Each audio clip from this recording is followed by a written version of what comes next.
Hello students. आज अध्याय 4 कक्षा 6 विषय साइंस अध्याय 4 वस्तुओं के समूह बनाने को आज सीखने जा रहे हैं। तो चलिए शुरू करते हैं। प्रश्न नंबर पहला है, कोमल पदार्थ किसे कहते हैं, उदाहरण सहित बताइए। प्रश्न में अगर आता है कोमल पदार्थ क्या है, तो आप तो अपने से भी बता सकते हो ना भाई कि कोमल पदार्थ क्या है, कि जिनको आसानी से खरोंचा कुछ भी किया जा सकता है, खरोंचा जा सकता है, तो आपके कोमल पदार्थ कहलाएंगे। जैसे आपने चौक देखी होंगी, उनको भी तो खरोंचना काफ़ी सिंपल, मतलब कि खरोंच कर देखेंगे तो भी एक टूट जाता है। और यदि आप दीवार को, मिट्टी को भी अगर मतलब करेंगे, खरोंचेंगे या फिर उसको प्रेशर डालेंगे थोड़ा सा, तो अपना आकार से बदल लेगी, उसके टुकड़े टुकड़े होने लगेंगे, चुरकुन मतलब चुड़कुन होने लगे थोड़ा।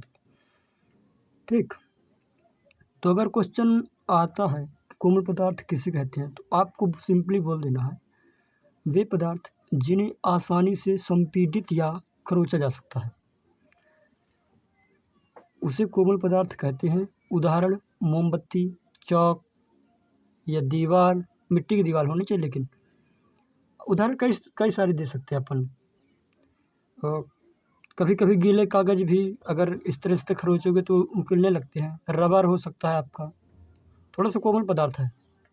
ठीक, तो कुछ नहीं करना, बस जैसे आपने कोमल पदार्थ को देखना, बस उसी हिसाब से बोल देना है कि वे पदार्थ जिन्हें आसानी से खरोंचा जा सकता है, बस इतना ही बोल दो आप, आपका आंसर सब सही रहेगा। अब आते हैं कठोर पदार्थ के बारे में। कठोर पदार्थ क्या है, उदाहरण भी देना उनका भी।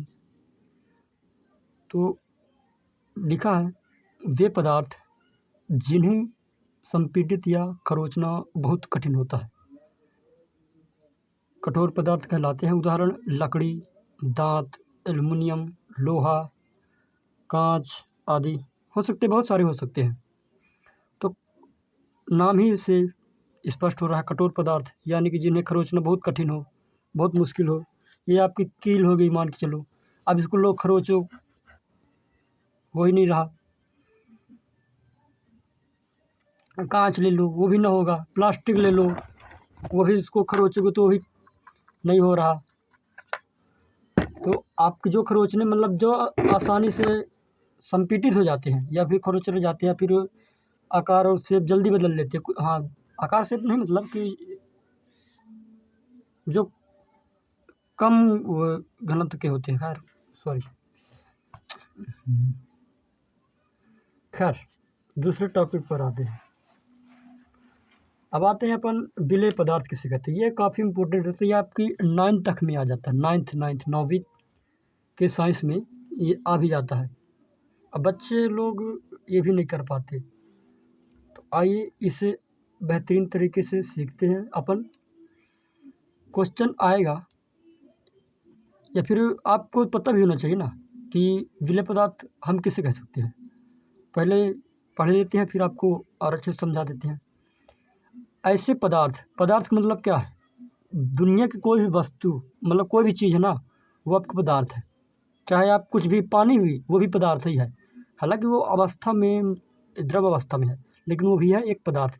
पृथ्वी की जितने भी चीज़ें आप देख रहे हो ना, वो सब पदार्थ है। आप समझ गए ना, तो पदार्थ के बारे में समझ गए ना। खैर विलेय पदार्थ के बारे में समझते हैं अपन। तो उत्तर में आपका ये है, ऐसे पदार्थ जो जल में पूरी तरह से घुल जाते हैं, उन्हें विलेय पदार्थ कहते हैं। उदाहरण के लिए जैसे आपका नमक हो गया और शक्कर हो गया,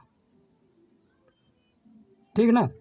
बस कुछ नहीं करना, बस आपको बता देना कि विलेय पदार्थ, अगर कोई पूछे कि विलेय पदार्थ है क्या, तो आपको सिंपली ये बोल देना, पहले नमक को देख लो और शक्कर को देख लो। पानी में घुल जाता है ना, क्या नमक दिखाई देता है? कि जब नमक या फिर शक्कर को घोलते हो पानी में, तो क्या शक्कर दिखाई देता है? नहीं ना। तो सिंपली आपको बोल देना है कि ऐसे पदार्थ जो पानी में पूरी तरह गायब हो जाते हैं भाई, जो पूरी तरह गायब हो जाए, यानी कि विलेय, घुल जाए, निपट जाए, वो सब क्या है आपका विलेय पदार्थ है।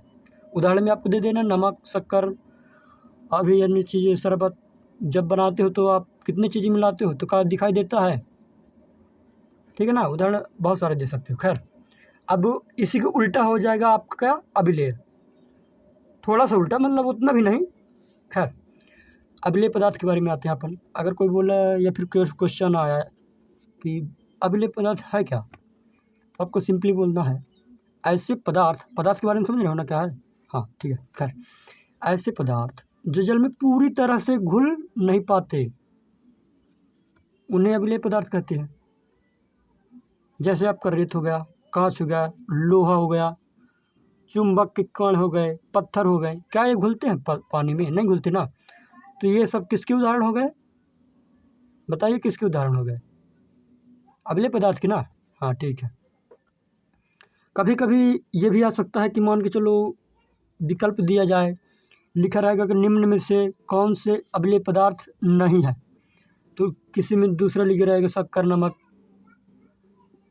पहले में शक्कर, नमक और कील, इतने सारे रहेंगे ऑप्शन। तो आपको बताना है इनमें से कौन अभिलेय पदार्थ नहीं है।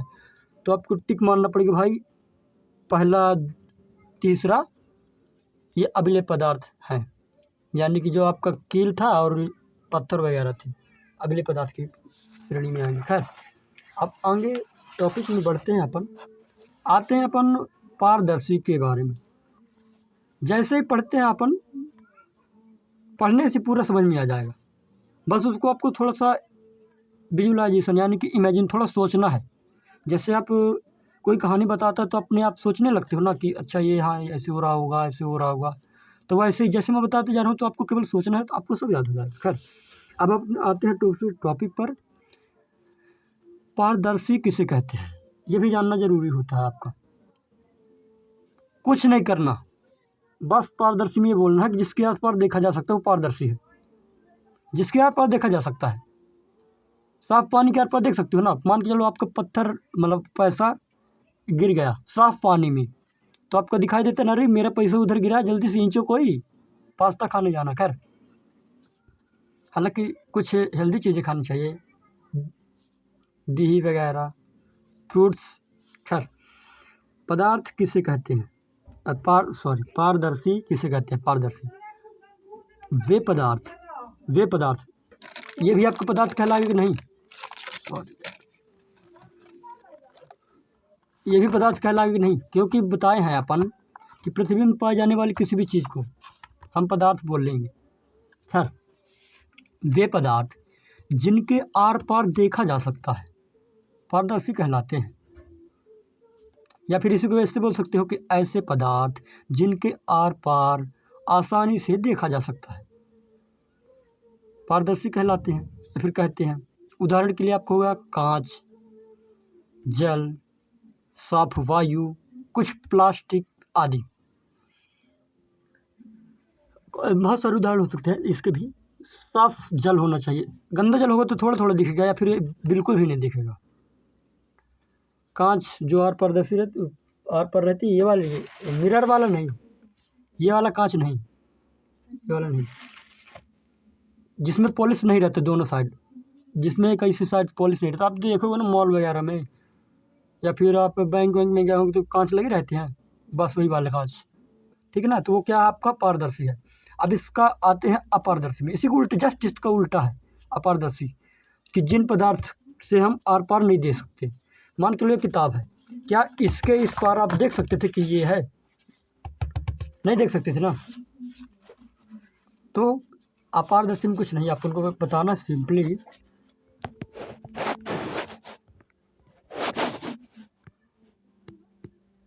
हाँ, अपारदर्शी में अपन को सिंपली ये बताना है कि वे पदार्थ जिनके आर पार नहीं देखा जा सकता अपारदर्शी कहलाते हैं।